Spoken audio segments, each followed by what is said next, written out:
personally, I just do cry. But it's I think you need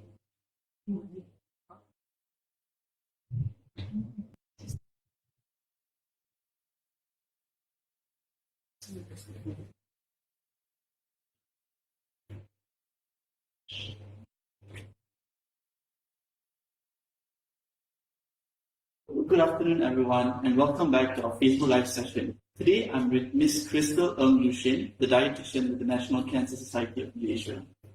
Hi, good afternoon, everyone. Alright, so Ms. Krystal is going to be here today with us to speak about dairy and soy products and why they're safe for cancer patients.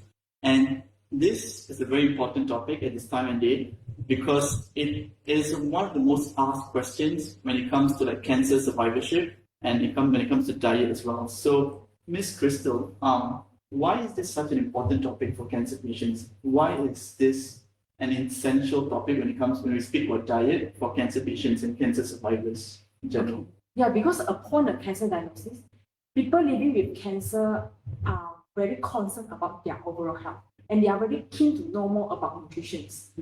But many of them receive different versions of information about nutrition from their family members, their friends, internet, and the media. This can make them feel confused and will stop them from getting sufficient nutrients throughout their cancer journey. Right. So the reason why we are choosing dairy and products today and soy products today is because these are the common misconceptions among cancer patients. Okay. Right, that makes sense. Right, so we'll start. Okay. Yeah. So dairy. So when we talk about dairy, people will link people to milk. So milk basically contains protein, calcium, and vitamin D. These are the three major nutrients we can find in dairy products. And many people thought that when they consume dairy, it is actually increase their risk of getting cancer. But in fact, the current study shows that when we consume dairy products, it actually does not increase your risk of getting cancer, any type of cancer. Yeah.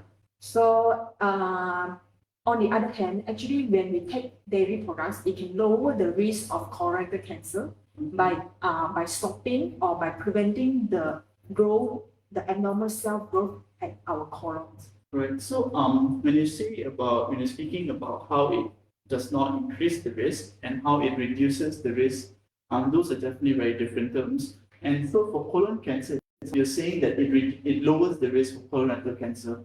So why specifically colorectal cancer? And what about the other cancers? Does consuming dairy also reduce the risk for breast cancer or liver cancer, for example? Does it do that, or why only? Yeah. So at this moment, we cannot conclude that when we consume dairy product, it can also lower the risk of getting another type of cancer. Okay. Because the current study only conducted among patients with colorectal cancer. Okay. So basically, we cannot extrapolate the findings to other type of cancer. But study shows that there's no association between dairy consumption and every type of cancer. All right. Okay. So for example, what I've personally seen in the news and WhatsApp messages and everything is that soy milk. I'm sorry, not soy milk, but milk in general. They have a lot of hormones. Even as growing up, people always tell me don't drink so much of soy milk because they have hormones and they have estrogen. So is that the myth? Is that having hormones in dairy products? Is that a myth or is that a real thing? And if it, what is your opinion? Yeah. Actually, when I did the counseling session with patients, this is actually the common concern among them. They were worried about the hormones contents and antibiotics and also pesticides contents in the dairy products. But all these substances are not proven to cause harm to humans. Yeah. But on the other side, when we look at the calcium, vitamin D, protein, and fatty acid content in milk, is actually proven to contribute benefits to us. Yeah. Okay. All right. So for example, so if people were to drink, so is there hormones in milk? Is there hormones in milk? Yeah, actually during the food processing, food processing, the industry might add hormones into it. Okay. Yeah. But the hormones will not. So, for example. So like there's no strong evidence showing that hormones can actually survive digestion. Okay. Yeah, which means when we consume it, we are not sure whether hormone can survive in our uric acid. Okay. Sorry, in our stomach. Okay. So the hormone is saying basically what Ms. Krystal is trying to say is that the hormones does not have significant impact or any impact at all on the patient when they're consuming it, right? Yeah. But for antibiotics, when they consume antibiotics, does that have an effect on patients? Actually, the reason why the industry use antibiotics is to kill all the harmful bacteria. And again, there is no scientific evidence show that antibiotics can actually harm our health. Yeah.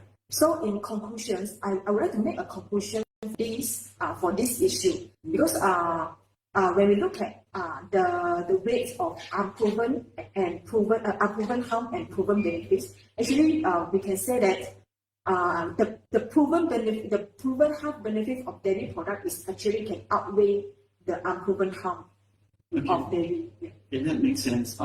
So are there like different types of dairy products? Are there like different types of dairy products, and is there like a difference between what's good and what's not good? Okay, so the example of the dairy products are other than milk. We would like to emphasize on cheese and yogurts. And although there are some products that are derived from dairy, but they are not healthy, which are cream, butter, and ghee. Because after multiple processing, right, actually they lost a lot of calcium and also they have a lot of calcium content, and the fat content is high. It's much higher. Okay, and also some of these products which you said, they are derived from dairy products, but they're not necessarily healthy.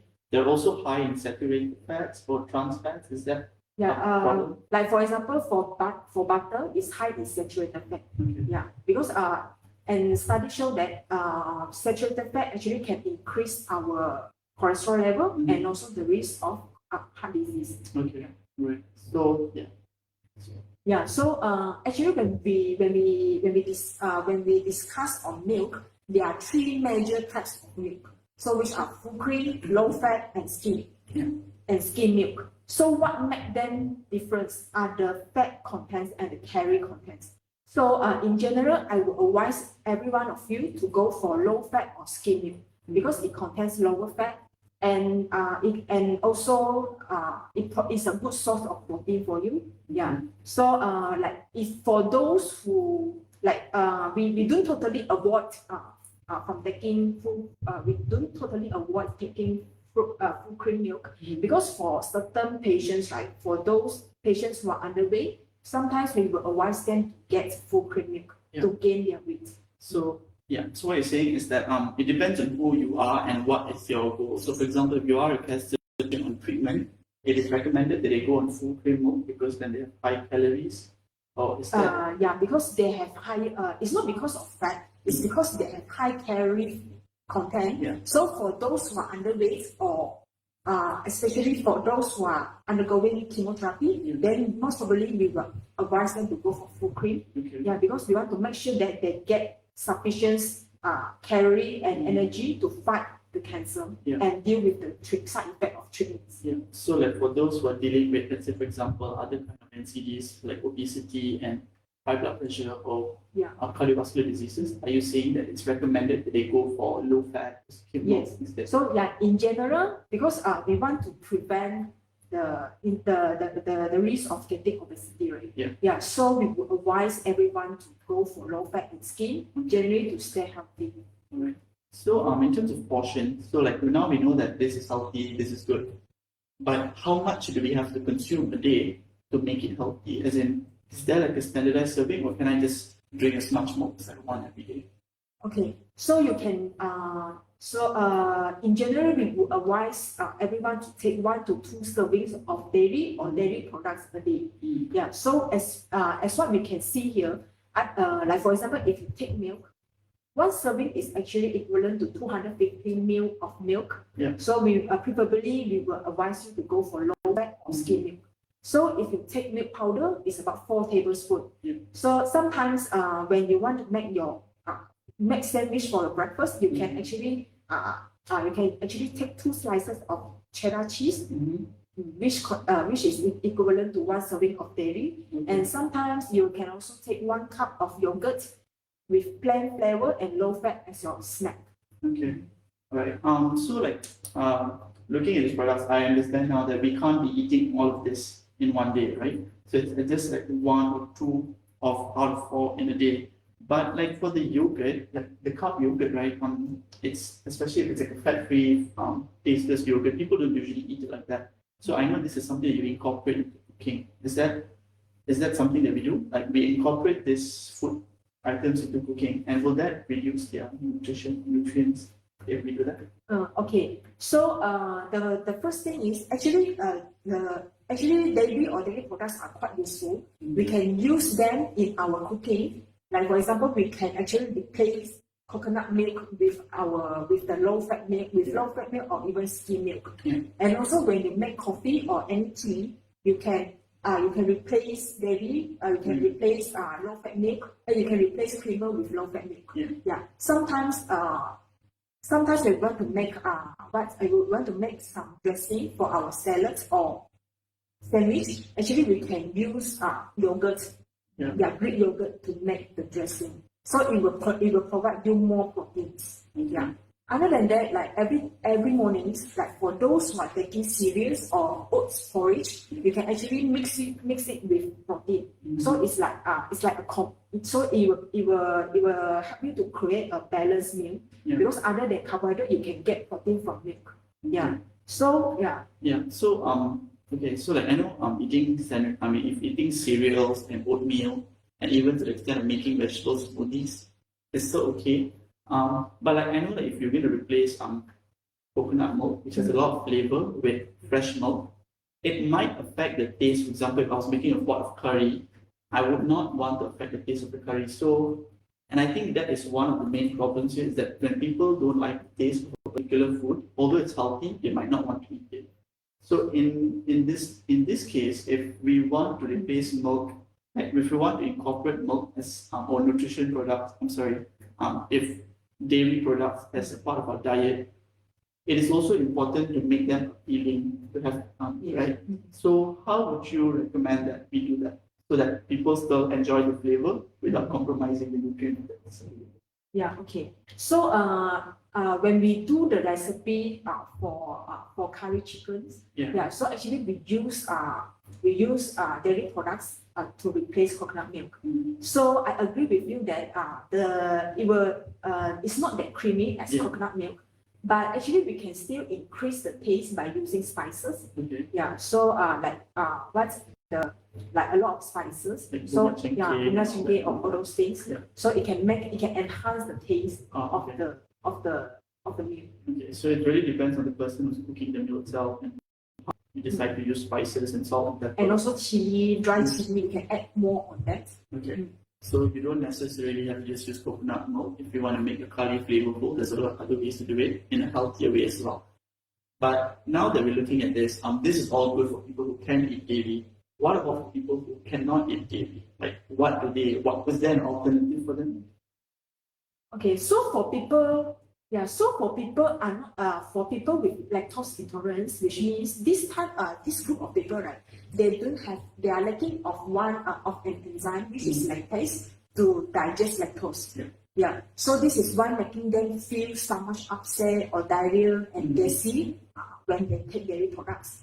So with this to overcome this problem, right, actually they can choose lactose-free milk, for example, almond milk, oat milk, rice milk, and also soy milk. So this what we can see here is basically this milk is basically come from plant-based food. So this milk, all these different types of milk, they have the same amount of nutrients. They have the vitamin D, the calcium, and everything else. They just don't have lactose, right? Yeah. So is the lactose itself an important nutrient, or is that not that important that we can omit it from it? Okay, so actually lactose is a simple sugar. So basically there are few types of simple sugars. We have glucose and then we have sucrose. So sucrose we can found naturally found in fruits. But for lactose, for lactose we can found in dairy products. But all these type of simple sugars is not the essential nutrients for us for our bodies to function. Yeah. Right. So when we basically we don't really rely on lactose for in order for our body to function as well. Okay. Yeah. So it does not function the same as glucose because Yeah, other we can- cells yeah. need glucose, but Yeah. we don't need lactose. Yeah. Other than lactose, we still have glucose. Yeah. So here you're saying also in plants we've got calcium as well, right? So Yeah. So for those people who do not like to drink milk, actually they can get sufficient calcium from some vegetables and also soy-based food. So there are few examples of vegetables that are high in calcium. For example, broccoli, kale, and also cabbage. Yeah. For soy-based products, we have tofu.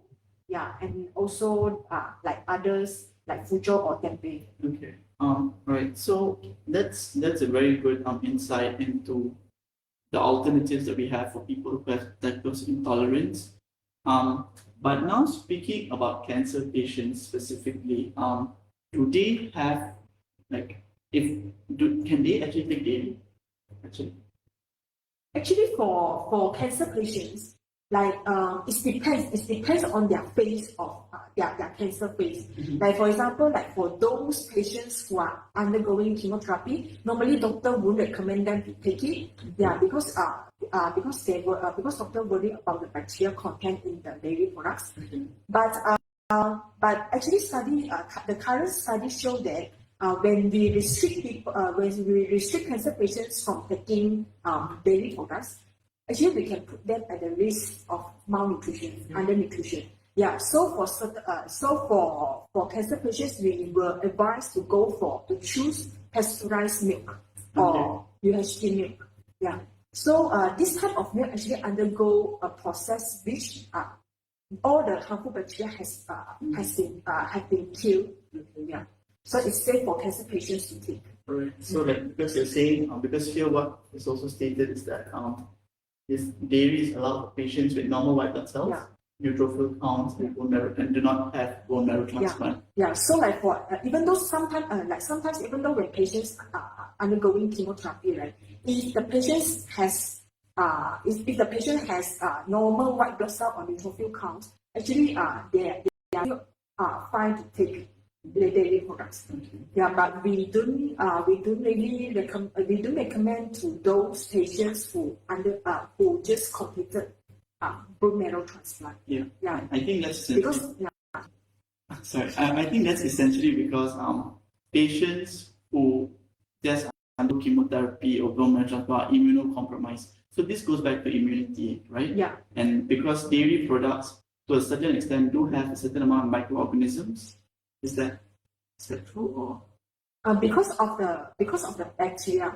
Because for dairy or dairy products, they naturally contains good bacteria. Okay. Also, even if it's a good bacteria, it can still affect the cancer patient. We cannot say that because there's no strong evidence show that by having good bacteria can actually cause infection. Yeah. But what we want to do now is to take precautions for those for this group of people because they are having weakened immune system during chemotherapy. Okay, yeah, that makes sense. Because we just don't want to take that kind of risk. So, having said that, because we spoke about soy milk earlier, is soy milk then a better option for cancer patients? And is there a risk? Is there a significant risk to cancer patients for individuals who consume soy milk? Okay, so another food products that always get the attention among cancer patients is actually soy. Yeah, so many cancer patients will actually worry that if they take soy, can actually increase or worsen their cancer. Yeah, so actually a lot of study there are many studies show that consuming soy is actually safe for cancer patients, and also for those who already survive for a long time. It will not cause recurrence. Yeah. So like despite soy contains isoflavones, or we call it as phytoestrogens, which has the similar structures with the human estrogens. Actually, when we consume it, this isoflavone can actually function differently in humans.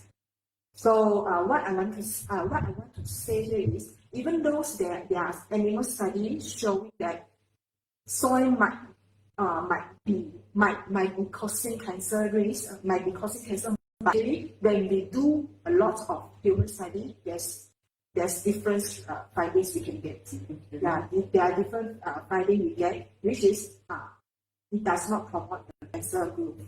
Okay, so what we're saying here is that, regardless, I mean, there have been animal studies. So animal studies and human studies are distinctly quite different. So in the sense that, you can't take on and map the data that you get from an animal study onto a human population, because our bodies are very different, and the way we react to certain compounds are different. So unless there have been substantial amount of studies on human trials, to show that there is a significant impact, that is when we then come up with a conclusion, right? If we don't, then, if there isn't any, then we should believe, or we should go with the best evidence, which is through human trials. Right? Yeah, we can say that. Yeah, so same goal. Actually, there's increasing studies showing that consuming soy is not only safe for cancer patients, but it may also contribute benefits to our to human viewers.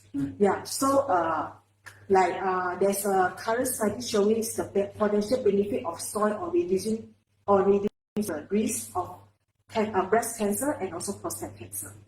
So we cannot draw the conclusions based on animal study, because the first thing is our structure, our body structure is totally different compared with animals. Another thing is, when we do animal studies, actually we only test on a single nutrient. But when we do study on human, we actually go for food. So food doesn't only contain a single nutrient; it contains multiple nutrients, right? So that's why we cannot actually draw a conclusion just based on animal studies. So I'm assuming a lot of studies have pointed how soy reduces the risk for breast and prostate cancer, but there's still not enough evidence to show if it reduces the risk for other types of cancer. So actually we still need further studies to confirm these benefits. But at this moment, there's a potential benefits we can highlight here. So other than that, actually soy is also a good source of protein, and it contains high fiber, vitamin B, and certain type of minerals, for example, calcium, iron, potassium, and magnesium. So it can actually help us to maintain a good bone health and muscle health, and also to prevent the risk, to prevent osteoporosis, and also certain type of chronic diseases like heart disease. Okay. That's actually a very good insight from Ms. Krystal on why soy is actually important, and how we should, when we are looking for information, how we should make sure that we know where we're looking at and what kind of sources that we're looking at as well. And so having said that, soy sounds like it's got a lot of benefits, but I'm pretty sure with any other product, it has to be eaten, it has to be consumed in moderation. Like, I'm sure that I cannot drink 20 cartons of soy milk in one go, because that would not be good. So is the recommended intake for soy the same as other dairy products, or is it different? Okay, so basically, the recommendations of soy is actually quite similar as dairy. So when we recommend, so we would like to recommend everyone to take 1 to 2 servings of soy or soy products per day. So for the example of 1 serving of soy is equivalent to 1 cylindrical piece of Japanese tofu. So when you take taupo, it's about one piece. It's one piece of taupo. It's about like 1 pound. It's about 1 pound size of your hand. And also when you take tempeh, it's about 1 piece, which is equal to 4 to 6 tablespoons. And for some people, when they take fujo, it's about 2 sheets. Yeah. Alright. Do people, let's say if I if people eat, so wait, let's say if I eat 1 piece of tempeh, is it like this size or is it like small? Okay, it's about this. It's about when you have actually we can use your meal plate as your reference. So it's about like quarter of your meal plate. Okay. Yeah. Alright. So another thing is that people whenever I mean at least I do not do that. We don't just eat like tempeh just like that. We don't just eat food shop like that. So usually when we eat these things, we eat it together with a lot of things. So we cook it in like spices and sambal and a lot of oil and a lot of like other things. So by doing that, for example, like tempeh goreng sambal, that sounds like it's got a lot of oil and a lot of like calories. Does that reduce the nutrients of the tempeh itself? So for example, if I were to eat ikan bilis sambal and tempeh sambal, is tempeh sambal still healthier, or would the sambal have really reduced the nutrients of the tempeh? Okay, so the first thing, the first point here is we would like to suggest go for low fat cooking method as possible. Okay. So which like we can actually just stir fry instead of making sambal. Yeah. So another thing is when we cook something, actually the nutritional value of the food will be reduced. This is definitely true, but we are not sure how much it will be reduced. Yeah. So but there are still certain nutrients will be retained during cooking. Yeah. So actually I don't think we should focus much in this problem. As long as we get sufficient portions or servings a day, then we should be able to achieve or meet our daily requirements. Okay. And if we overconsume soy products, is that okay or is that not? Okay. So there's no because when we advise people to consume soy, actually people will think that it will cause gout. Okay. So actually this is not the primary cause of gout. Because soy because the main cause of gout is actually alcohol beverage and also red meat and also those high purine foods. Okay. So high purine. Yeah. That's a tough High purine food mainly we can mainly found in internal organs and also red meats. Okay. So it's not actually related to soy. It's actually related to all the other food that you were mentioning earlier, right? Okay. Actually, Alright, so so that's a good insight. Thank you, Krystal, for that. That's very enlightening. Right. So so other than that, actually we can make soy more use. We can make soy. We can incorporate soy in our daily meal. So because study shows that there's a beneficial effect of practicing plant-based diets on reducing cancer risk. So this is because of the lower fat content and high fiber content. So soy can actually be the good source of protein to replace meat or poultry. all right. Because soy contains all it's just like Because I think, outside there, a lot of people, when people talk about being vegetarian, a lot of people say that, you cannot just get all the proteins you need by just eating soy. And I think I've heard this a lot from people out there. So you're saying now that if we follow this good plate portion, by just eating soy to replace, like, for example, chicken or mutton, it's actually good enough for us to get our soy or protein intake in one day. We can basically we cannot get sufficient we cannot get all essential elements that our body required from plant-based protein. Only except for soy products. Only soy or soy products contains all essential elements among the plant-based protein. So soy is the good alternative way for vegetarian for those who practice vegetarian diets. Okay, all right. So I just have a quick question on this from the back of my head. For tauge, right? is taugeh a type of vegetable? Because I know they've got like the bean at the side. Is that considered a soy product as well? Or? Okay, taugeh is not even though it named as bean sprout, but it's actually not considered under soy products. Okay. Yeah. Alright, so it's just a vegetable. Yeah, it's just a normal vegetable. Okay, so that's actually a very comprehensive insight that has given us regarding soy and dairy products and how and now this enlightened me on why it's important and how we can incorporate this into our meals. And especially if you're a patient, this would be really important for you as well. But then I guess it also applies to the general public as well, right? Yes. Yeah. Okay, so it's a part of eating healthy, and I think that would really help. I think that would really help everyone. Yeah. Right. So before we end, we've got questions from our audience who's watching us on Facebook Live. We have a lot of questions actually, so I'm going to ask you one by one. So the first one coming from Mr. Hani Muhammad.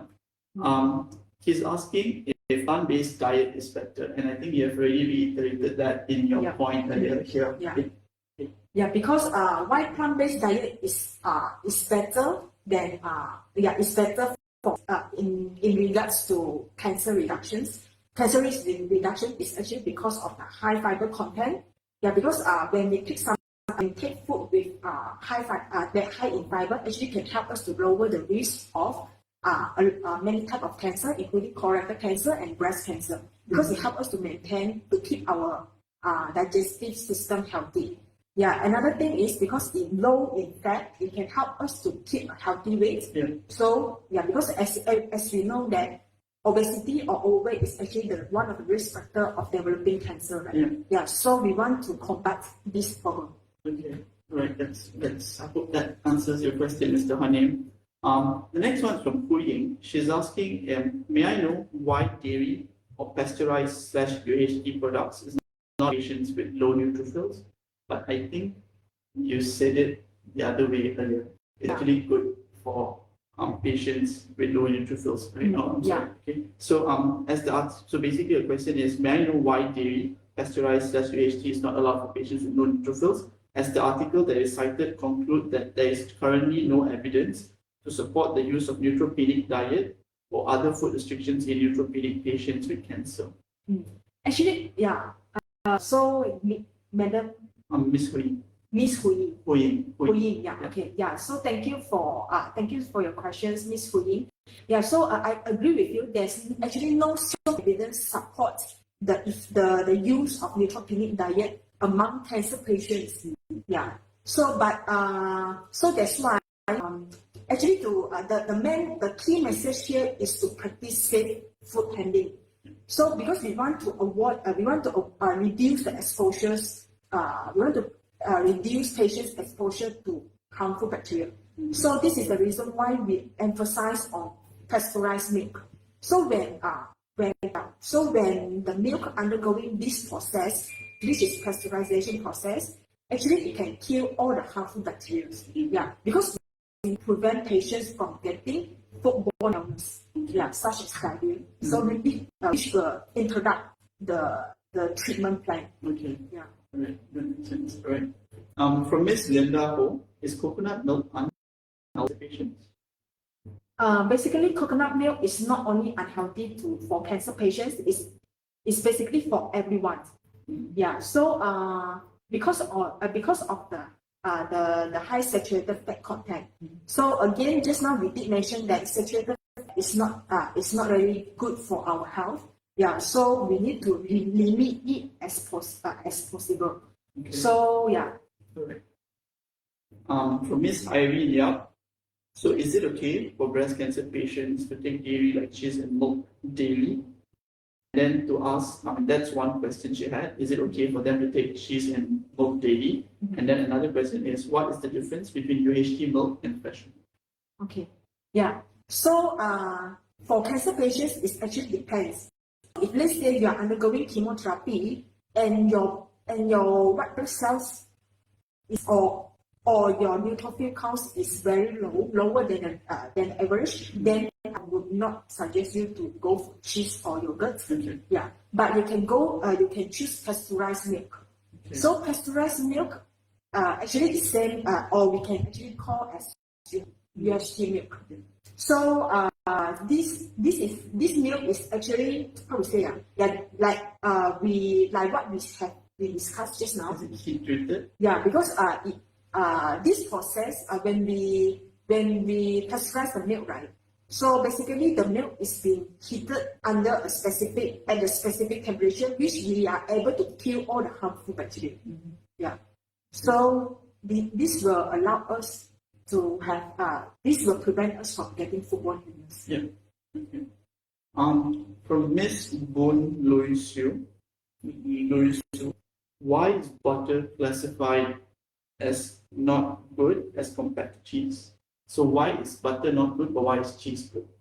Okay, so because butter, when after multiple process, right? Actually, butter contains the main content of butter is actually fat, and there's no, or we can say it trace amount of calcium content. Okay. But in cheese, right? Actually, the calcium content we still remain. Okay, so cheese generally has high calcium. Then compared to butter, yeah. Okay. From Miss Shuki Lisayib, can colon cancer patients drink milk? Definitely can. So yeah, you can actually take 1 to 2 servings every day. So it's not an issue for you. So yeah, unless you are going through chemotherapy and your white blood cell and neutrophil count is low. Okay. So the general idea here is that if the white blood cell or if they are under treatment and they have low white blood cell count, regardless of what cancer it is, they're not supposed to drink dairy products. But then if not, then it's totally recommended. Is it regardless of staging as well? So yes, it's regardless of cancer type and also staging. Okay, great. So from Miss Anna So, she's saying, is it true that soy is good for normal people but not advisable for those with breast and cancer survivors? And is there any research for this? So basically, I think what Miss Anna wants to know is soy not is I mean she's saying the soy is good for normal people, but is it actually not good for people with breast cancer survivors in general? And what is that Particularly research? for breast cancer. And cancer survivors. Yeah, I think breast cancer. Yeah. So yeah, I understand that people who survive or diagnose breast cancer, specifically estrogen and progesterone positive breast cancer, will be worried. They will worry about the milk, the soy consumption. Yeah, but again, study shows that it's actually safe for people who diagnosed with breast cancer, even those with ER and PR positive cancer patients to take. Like, there's not an issue then, because like what we have discussed just now, when we consume soy, even though soy contains isoflavones, which has similar structure as human estrogen, but it actually functions differently. Yeah. Okay. In our human body and do not promote cancer cell growth. Right. Okay, that's good. And last question for Mr. or Miss Liu NK. Sorry. What type of fruit? Sorry, this is not related to soy or dairy, but good question. What type of fruit is good for cancer? People with cancer. There's no particular or single fruits that can improve cancer, your cancer prognosis or your health. So basically, all the fruits contains different nutrients. So try to eat a variety of fruits. Yeah. Okay. So a variety of fruits, regardless of what fruit is it. Yes, it's good. Yeah, you can go for like slice. Slice, but for example, papaya. You can go for apples. You can go for pineapple. You can go for guava. Yeah. Last question. Also, like just before we go to the last question, just to address one misconception that people usually have is that drinking juice products, fruit juice, is just as good as eating fruit. Is that true? Okay. Yeah. So because if you compare fruit juice and raw fruits, like fresh fruit, I would suggest people to go for fresh fruit. Okay. Yeah, because when we prepare fruit juice, right, we will strain the juice, right? Yeah. So we will lose the fiber content. Yeah, which is important. Yeah, so which is important for us to keep our digestive system healthy. Yeah. Yeah. Okay. So one last final question from Mr. Uday Muhammad Hafiz Arifin. It's also regarding fruits. He wants to know specifically about fig. But you have fig buah tin. Buah tin. Yeah. Is there like any extra special effect from buah tin, or is it just as good as any other fruit? Like canned fruits. No. Fig. Okay. Buah fig fruit. Yeah. Fig. So actually it's the same as other fruits also. Yeah. Yeah. So try to we don't really just eat a particular type of fruits. Yeah, we try to. I would suggest you to go for a variety of fruits. Mm-hmm. Yeah. So like for example, like guava actually contains high fiber, and watermelon contains high potassium. So it's actually we can get different type of nutrients from each fruit. Yeah. Right. So that's the end of our questions. So I think what we can learn from this is, regardless of the diet as a whole, everything has to be eaten in moderation, or everything you have to have, like whether it's fruits or dairy and most soy products, you have to have a substantial amount of nutrition as part of this in your diet. Yes. Right? Yeah. So actually, moderation is a key for us in order to for us to be healthy. Yeah. So just keep these words. Yeah. All right. When So we practice healthy eating. yeah, that's really good. Thank you, Ms. Krystal, for being here today and for taking the time to be on this live session to speak to the audience about soy milk and dairy products. Before we go, do you have any last message for our audience?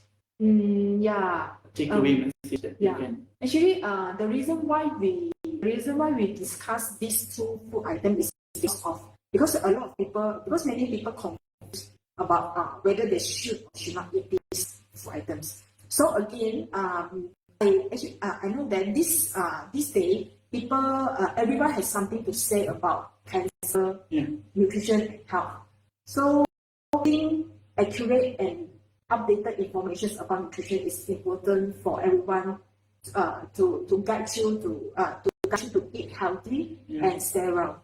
Yeah. So I would like to emphasize here, whenever you go for be sure to talk with your health care team if finding any new therapy or new strategy to fight with this. Okay. Right. Thank you, Ms. Krystal, for that. So for our audience who have not been able to ask questions earlier, if you have any other additional questions, you can always reach out to us on our Facebook or on Instagram. Or separately, you can call our toll-free hotline. Our cancer information service is available Monday to Fridays from 8:30 to 4:30. Number is 1-800-88-1000. This is a cancer information service hotline. It's free, and you can call and get in touch, and we will be able to get the necessary experts to speak to you, regardless if it's diet or mental health or any other kind of support that you need. Having said that, we will end the session today, and we thank you for being with us on this session, and we'll see you at our next session at 2:30. Bye. Thank you. Bye.